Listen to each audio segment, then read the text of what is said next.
Il a sacrément changé ce Renault Captur. Entre la première et la deuxième génération qui vient de sortir, il y a plein de choses qui changent, notamment au niveau du gabarit déjà, puisque la deuxième génération évolue de plus de 10 cm.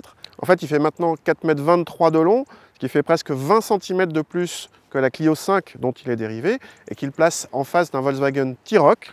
Ensuite, au niveau du design, ça change pas mal aussi, puisque désormais, le C caractéristique des Renault modernes se retrouve implanté dans les blocs optiques avant, et non plus dans les antibrouillards comme avant. Le changement le plus flagrant est à l'arrière, avec là aussi on retrouve des formes de C qui sont 100% à LED, ce qui est rare à ce niveau de gamme. Au niveau des motorisations, du côté des diesels, on a un 1,5 litre décliné en 95 ou 115 chevaux. Le plus intéressant vient des essences, avec en entrée de gamme un 3 cylindres de 100 chevaux, et puis ensuite les fameux 1,3 litre déclinés en 130 et 155 chevaux. Ici on essaye la version haut de gamme, 155 chevaux avec boîte d'essai en finition initiale Paris, qui a carrément la prétention de jouer dans la cour des petits SUV premium, et malgré peut-être certaines mauvaises langues, on va voir qu'il y arrive plutôt bien. Cette version aux prétentions luxueuses accueille ses occupants avec un seuil de porte chromé, puis une sellerie en cuir partiellement matelassée du plus bel effet. On retrouve du cuir en insert décoratif sur la planche de bord, aux côtés d'autres inserts façon bois. Cette planche de bord reprise de la dernière Clio progresse beaucoup en qualité de présentation et devient plus flatteuse que celle d'un T-Roc, sans complexe face à celle d'un Q2. L'écran central tactile de 9,3 pouces est en série sur cette finition haut de gamme et participe à l'effet flatteur de l'ensemble.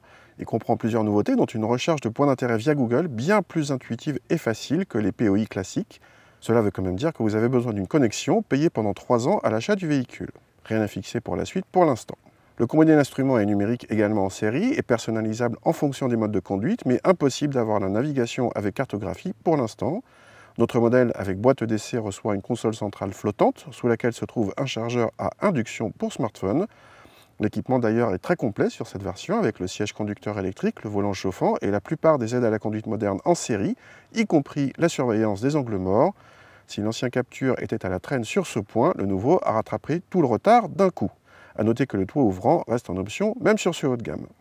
À l'arrière, on retrouve avec plaisir la banquette coulissante sur 16 cm et l'habitabilité progresse en termes d'espace aux jambes, mais la garde au toit pourra paraître un peu juste pour les plus grands. Le coffre est annoncé à plus de 500 décimètres cubes banquette avancée et 422 décimètres cubes banquette reculée, soit 80 décimètres cubes de plus que sur le Captur précédent. Nous ne manquerons pas de mesurer par nous-mêmes ce volume, mais le plancher modulable en hauteur fait de toute façon partie des bons points. Au volant de ce Captur 1,3 litre TCE 155, donc le plus puissant de la gamme. On commence par le moteur, donc 155 chevaux, 270 Nm de couple. C'est presque trop pour le train avant qui, au démarrage, si vous appuyez franchement sur l'accélérateur, se laisse un petit peu dépasser, mais évidemment les performances sont tout à fait satisfaisantes. On a moins de 9 secondes pour le 0 à 100, des belles relances. Alors par contre, comme avec la version 130 chevaux, ça ne sert à rien de monter dans les tours. Le moteur n'y est pas très à l'aise d'une part, et d'autre part, l'insonorisation devient un petit peu limite. La boîte d'essai à double embrayage est douce et rapide, elle n'est pas parfaite au niveau de la gestion et un petit peu lente lors des manœuvres. Par contre, elle permet d'avoir un système de conduite presque autonome, de conduite semi-autonome comme on dit, notamment dans les bouchons avec centrage dans la voie, qui est plutôt bien géré.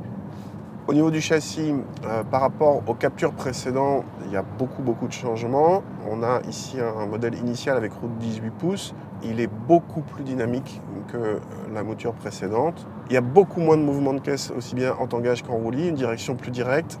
Bref, l'agrément est largement supérieur pour la partie dynamique, tout en gardant un bon niveau de confort. Il faudra voir ce que donnent les versions inférieures avec des roues de 17 voire de 16 pouces, puisque ça descend jusqu'à 16 pouces. Mais en l'état, tel qu'on essaye cette version-là aujourd'hui, le compromis est d'un très bon niveau et permet sans problème à ce Captur deuxième du nom de tenir son rang. Côté consommation, pas de chiffre officiel à vous donner pour l'instant, pas d'émissions de CO2 ni de mesures effectuées à Montlhéry. Malgré tout, le 1,3 litre TCE étant plutôt bon sur cet exercice et le Captur pas bien lourd, les chiffres devraient être très corrects dans la catégorie.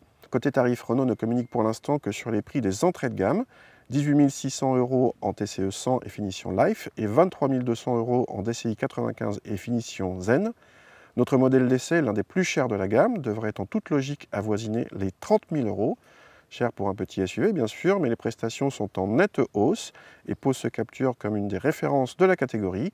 Et si vous trouvez que c'est cher, un T-Roc équivalent coûte encore bien plus cher, sans parler d'un Q2 qui peut dépasser les 40 000 €.